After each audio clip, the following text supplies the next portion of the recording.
E quando a gente fala em mercado de carbono, isso que eu falei bem no início, é uma realidade ainda, né? Nós não conhecemos tudo o que é possível, mas antes de você explicar o que é o mercado de carbono, como ele se conecta com a agricultura, é interessante você falar um pouquinho para nós a função do carbono no sistema. O carbono é praticamente a essência de tudo, né? O que acontece quando a gente libera esse carbono? Eu acho que o principal ponto de tudo isso é petróleo, né? Que está lá guardado, em algum momento foi material orgânico que depois se transformou, só que se a gente tirar tudo aquilo que está lá e expor novamente, e aí sem atividade fotossintética para reabsorver tudo isso aí, os problemas podem começar a acontecer e já estão acontecendo, né, Renato? Com certeza. Então, assim, quando a gente fala de mercado de carbono, hoje esse termo ele ganhou uma proporção muito grande. Tá? Então, a gente pode estar falando de várias coisas ali dentro que não necessariamente são mercado, porque você não vai ter a comercialização de alguma coisa ali de uma forma tão direta, e não necessariamente é só carbono.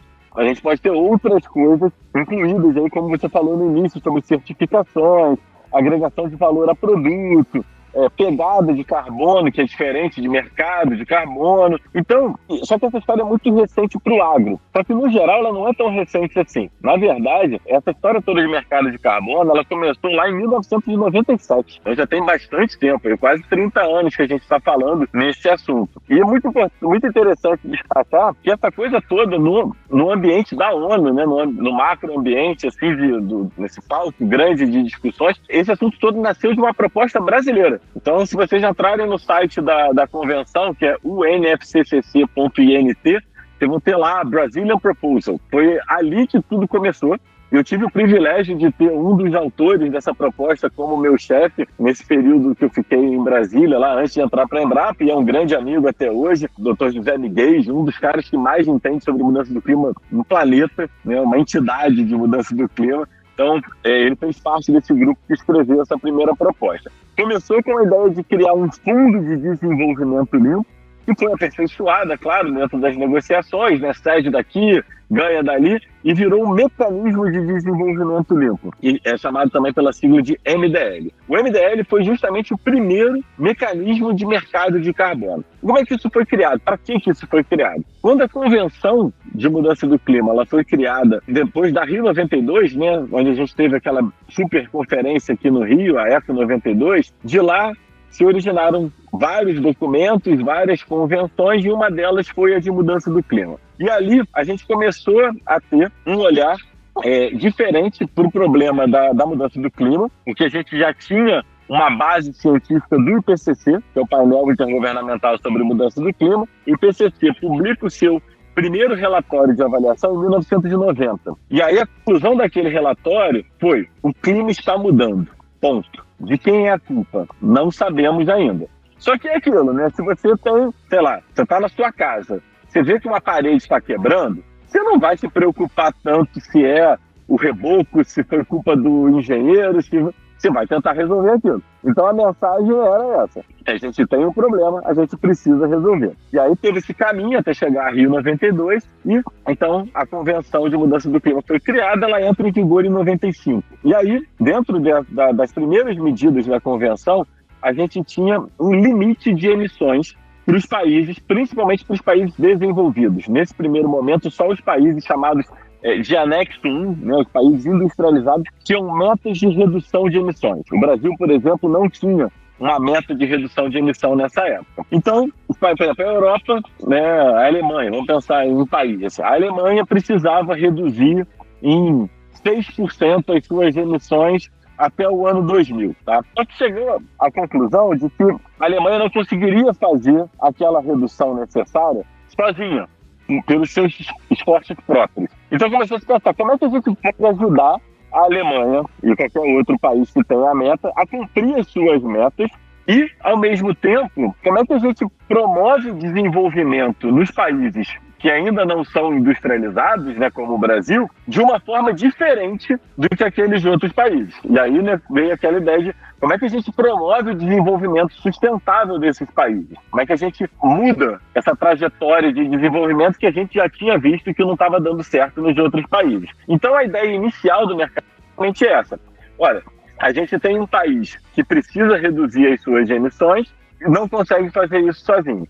E a gente tem outros países, né, um outro grupo de países como o Brasil, que tem condições de gerar projetos aqui que vão reduzir as nossas emissões. A gente vai fazer com que esse desenvolvimento seja mais sustentável do que o dos outros países e com isso a gente vai gerar um excedente de carbono que a gente vai transformar num papel rastreável, né, certificável, que a gente vai comercializar. Então é basicamente isso. Então, se você precisa reduzir em 10 qualquer unidade as suas emissões e você só consegue fazer 6, você precisa comprar 4 de outros agentes. E aí você pode comprar de mim, de outro país, enfim, de qualquer projeto que esteja se desenvolvendo. Então isso começou no âmbito das Nações Unidas entre países. Depois a coisa foi evoluindo, isso é o que a gente chama de mercado regulado pela Convenção. Depois de um tempo, isso foi a base do protocolo de Kyoto e tal. Depois de um tempo a gente teve a criação do mercado voluntário de carbono, onde empresas se comprometeram voluntariamente a reduzir as suas emissões. Esse voluntariamente, vamos botar entre aspas, porque ninguém é bonzinho, ninguém vai querer fazer isso de graça, isso acabou sendo pressão de governos, de investidores, dos próprios consumidores, mas por N fatores essas empresas precisaram começar a se impor ou receber de terceiros metas de redução de emissões. E aí, do mesmo jeito que os países começaram a trabalhar, as empresas também não conseguiriam reduzir as suas emissões sozinhas. Então elas precisavam começar a comprar esse crédito de outros projetos que estavam sendo desenvolvidos. E aí a gente começou a ter o surgimento de várias metodologias. Primeiro na indústria, porque é muito mais fácil você monitorar um ambiente totalmente fechado, como uma indústria, do que na agricultura. Então a gente começou a ter projetos muito simples no início. Vou dar alguns exemplos de projetos de MDL. Simplesmente trocar a lâmpada. Eu troco uma lâmpada amarela por uma lâmpada branca, ou ao contrário, não lembro qual é que gasta mais, uma fluorescente por uma incandescente por uma fluorescente, você está gastando menos energia. Você tem menos emissão se você gastar menos energia. Então a gente começou com várias metodologias desse tipo. Eu vou botar um filtro na minha chaminé, eu vou queimar o meu metano, né? Isso aí foi uma das primeiras atividades ligadas ao mundo agro, né? Foram os biodigestores. A gente queima metano, emite CO2, o metano é um gás mais potente que o CO2, com isso a gente diminui as nossas emissões. Então, basicamente, a gente tem 3 maneiras de gerar o crédito de carbono. Tá? A gente pode evitar emissões, que é justamente isso que eu estou falando, eu vou substituir uma determinada prática por outra que emita menos. Então, eu vou mudar minha matriz energética, eu vou fazer alguma coisa que gaste menos, ou, por exemplo, no mundo agro, vou usar um produto biológico, uma coisa que está bem em alta agora, né? Ou fixação biológica de nitrogênio. Eu vou deixar de usar nitrogênio para usar uma bactéria que vai fixar o nitrogênio atmosférico, com isso eu deixei de emitir meu óxido nitroso. Então, eu evito emissões, é o primeiro caminho. O segundo caminho, eu posso preservar o carbono que já existe. E esse é um grande tema para o mundo agro, né, que gera muita dúvida. Então, eu tenho uma área de floresta, por exemplo, preservada dentro da minha propriedade, e eu poderia abrir, mas eu vou deixar de abrir para preservar aquele carbono. Depois a gente vai entrar em outros pontos que são algumas pegadinhas que tem aqui no conceito. E a terceira maneira de gerar o crédito de carbono é a partir da remoção do carbono da atmosfera. E a remoção ela se subdivide em 2 caminhos. Como você mencionou no início, é o sequestro de carbono. E o sequestro, ele pressupõe que aquele carbono vai voltar para a atmosfera em algum momento. Né? O sequestro é quando a pessoa é sequestrada, ela fica no cativeiro durante um tempo, depois ela volta para a sociedade, né? Ela sai daquele cativeiro. Então, aí também a gente tem algumas questões ligadas a esse retorno do carbono.